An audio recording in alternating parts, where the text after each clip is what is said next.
Welcome to Burlap Teachers. Enjoy the video. You start by opening your post and enabling Yoast features. This ensures XML sitemaps and schema are active. Once done, choose one primary keyword based on intent and volume so Yoast can score accurately.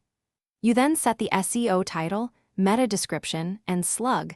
Make titles under 60 characters for SERP display. Make sure to save drafts and rerun the Yoast analysis after each change, so the live score reflects your edits and guides the next steps.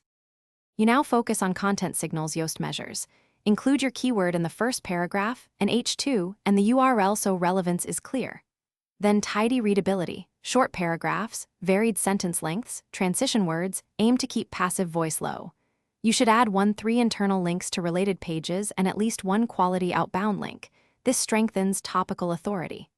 Once structured, use Yoast's content analysis suggestions, resolve flagged issues, and reevaluate the SEO and readability scores. You finish by previewing the snippet and validating schema markup so search engines read your page correctly. Once done, ensure canonical URLs are set for duplicates, then generate the sitemap and submit it to Google Search Console. Request indexing to speed discovery.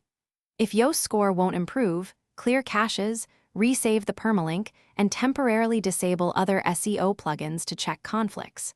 If problems persist, check for JavaScript errors or theme issues, and then rerun Yoast.